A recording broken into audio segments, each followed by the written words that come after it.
দেখছেন poddanews24.com এর top Trends, সাথে আছি আমি রিদিকা আহসান।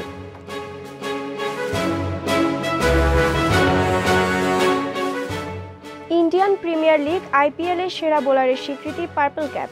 অন্যদিকে সর্বোচ্চ রান সংগ্রাহকের জন্য থাকছে অরেঞ্জ ক্যাপ।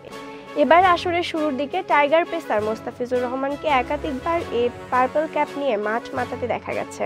বরাবরই সেরার তালিকায় আধিপত্য দেখিয়েছেন কাটার মাস্টার। এবার 3 ম্যাচ পর ফের শীর্ষে উঠেছেন দ্য ফেস, তবে ওপরের সারিতে থাকলেও এই টুপি পাচ্ছেন না তিনি।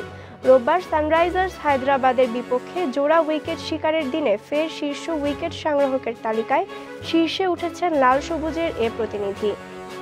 এদিন ইনিংসের 19তম ওভারে শাহবাজ আহমেদ এবং জয়দেব উনাদকাটুর উইকেট নেন দ্য ফেস। এতে 8 ম্যাচে 14 উইকেট নিয়ে যৌথভাবে তালিকার শীর্ষে উঠে এসেছেন তিনি। শীর্ষে উঠলেও হারানো পার্পল ক্যাপটা মেলেনি তার। ভারতীয় পেসার জাসপ্রীত বুমরাহর কাছেই থাকছে বিশেষ এ স্বীকৃতি। উইকেট প্রতি রান খরচা বিবেচনায় এর মালিকানা নিজের ঝুলিতে পুরেছেন বুমরাহ। উইকেট প্রতি রান খরচ বিবেচনায় বেশ খরুচে মুস্তাফিজ। প্রতিটি উইকেট নিতে 21.14 রান দিয়েছেন কাটার মাস্টার। অন্যদিকে মিতবাই বুমরাহ 17.7 গড়ে রান দিয়ে 14 উইকেট নিয়েছেন ভারতীয় পেসার।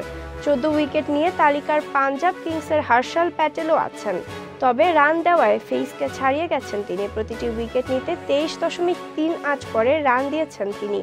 এছাড়া 6 ম্যাচে 13 উইকেট শিকার করে পার্পল ক্যাপের দৌড়ে মাথিসা পাথিরানও টিকে আছেন।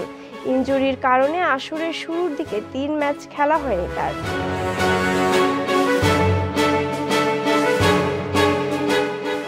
poddanews24.com এর নিয়মিত আপডেট ভিডিও পেতে আমাদের ইউটিউব চ্যানেলটি সাবস্ক্রাইব করে বেল আইকনটি ক্লিক করে রাখুন। ফেসবুকে আমাদের ফলো করুন facebook.com/poddanews24।